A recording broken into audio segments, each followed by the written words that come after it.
The very first time your wife or girlfriend brings up anything a male coworker did or said outside of the scope of work even one time, trust me when I tell you, that guy is on her radar. Guaranteed. I'm a newly married man. My wife is amazing and is always expressing how much she cares for me. That said, she's been talking a lot about a male coworker. In fact, every day she brings up something he has said she finds funny. Additionally, they have made jokes that could be considered inappropriate. For example, she spilled queso on her pants and she made a premature E-word joke about him.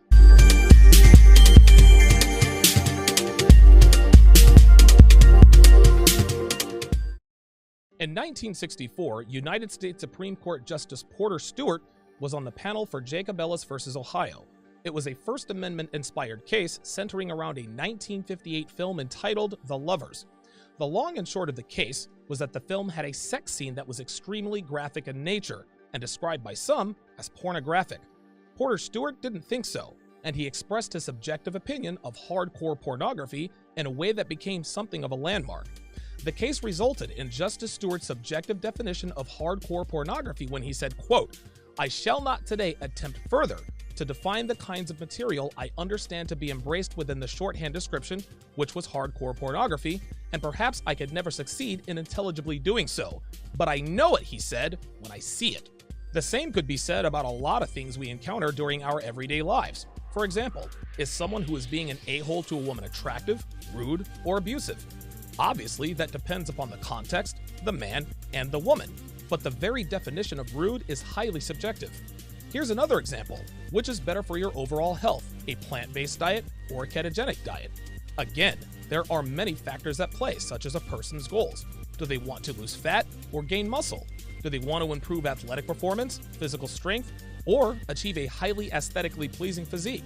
The keto versus plant-based diet is highly subjective. But there's one question that we've all been faced with in our relationships with our significant others, and it's been debated for as long as any of us can remember. I'll get to that question in a minute, but I want to quickly remind you that if you like my content, please like, share, and subscribe. Okay, let's get back to that million-dollar question. The question we have all been faced with that has both ended and started relationships is, what exactly is flirting? What constitutes as flirtatious behavior between two people? Now, according to Google, the definition of flirting is to behave as though attracted to or trying to attract someone, but for amusement rather than with serious intentions. And that last line, but for amusement rather than with serious intentions, is where the subjectivity creeps in, and I'll tell you why. When a man sees his wife or girlfriend engaging in what he believes is flirtatious behavior, something inside of him twinges. He doesn't like the behavior she's exhibiting because he sees her behaving as though she is attracted to someone and trying to attract him. The problem is that when he confronts his woman about it, she does one of two things. She either A, denies your accusation completely by telling you she was not flirting, or B, characterizes her behavior as just being friendly. Now, option B is where women create the margin to get away with behaviors conducive to infidelity. Is going to lunch with Kevin in sales flirtatious behavior? Or is it just being cordial with a colleague? Is joking around with Dave, the unemployed garage band guitar player, who may or may not live in a storage unit, flirtatious behavior? Or is it harmless fun? Is texting back and forth with her ex-boyfriend Chris about the good old days flirting? Or is it just reminiscing about the past? Now, any man watching this knows the answer to all three of those scenarios. Of course it's flirting. But women who are watching would say, well, maybe her and Kevin are just good friends and like having lunch together. Or there's nothing wrong with joking around with a male friend. Or he's an ex-boyfriend for a reason, so there's nothing for you to worry about if we're just texting. What gives women permission to use these tactics is the highly subjective definition of flirtatious behavior here in 2020. 60 years ago, married women didn't go to lunch with persons of the opposite sex that they weren't married to. They didn't show parts of their bodies to men other than their husbands, and keeping in contact with her exes were completely out of the question. So why are behaviors that were clearly seen as flirtatious back then considered to be harmless and friendly today? There are obviously many answers, but the biggest culprit in terms of normalizing behaviors that threaten relationships is the subjectivity with which this conduct is viewed in this day and age. Now, women know damn well what flirting is and what it's not, but they feign ignorance to escape accountability, and to give themselves permission to continue engaging in this activity. Okay, Donovan, since you're such an expert, why can't you define what flirting is? I can't define what flirting is, but like Supreme Court Justice Porter Stewart so eloquently put, I know it when I see it. Which brings me to today's Reddit post entitled, quote, "Wife talking a lot about male coworker." It was submitted by a newlywed whose Reddit handle is BowConstrictor, and it can be found at r/relationship_advice. You guys know I normally break down and analyze videos and articles, but when someone is telling a story under the cloak of anonymity, they give us the truth, the whole truth, and nothing but the truth. I've always stated that if a man has any doubts about whether what I discuss on my channel is true, he can do two things to eradicate his doubt. He can either become a taxi or Uber driver, or he can go to Reddit. And since I'm not going to be an Uber driver anytime soon, God willing, I'm going to do the next best thing and go to Reddit. And by the way, relationship Reddit, relationship advice Reddit, 2X chromosomes Reddit is a treasure trove of female nature on full display for all the world to see. So let's get started here and break this bad boy down. He starts, quote, "I'm a newly married man. My wife is amazing and is always expressing how much she cares for me. That said, she's been talking a lot about a male coworker. In fact, every day she brings up something he has said she finds funny. Additionally, they have made jokes that could be considered inappropriate. For example, she spilled queso on her pants and she made a premature E-word joke about it. That said, she makes jokes like this to a lot of people, including female strangers. I have no idea if I'm being paranoid or if I should confront this. My last wife cheated on me, he said, so I absolutely could be overreacting to this. That said, I don't know if I'm trying to convince myself this is nothing or if I should tell her I feel she's crossing boundaries. Thank you for your advice." Okay, let's take this from the top here. First off, he's putting his wife on a pedestal for simply being a woman and expressing how much she cares about him, and he's doing it all wrong here, guys. What today's men need to understand is that women are not amazing simply because they have female anatomy. Too many men put women on a pedestal because they're attracted to them, and as we all know, this is always a big mistake. BowConstrictor, if you're watching this, your wife isn't amazing, because if she were, she wouldn't be making jokes about premature E-word with a male coworker. In the next paragraph, he talks about the fact that his wife talks about this dude every day and brings up things he says that she finds funny. Bo, I hate to break this to you, man, but your wife is either thinking about cheating, about to cheat, or is already cheating with that dude. When a man gives a woman tingles, they cannot keep it to themselves. They are incapable of doing so.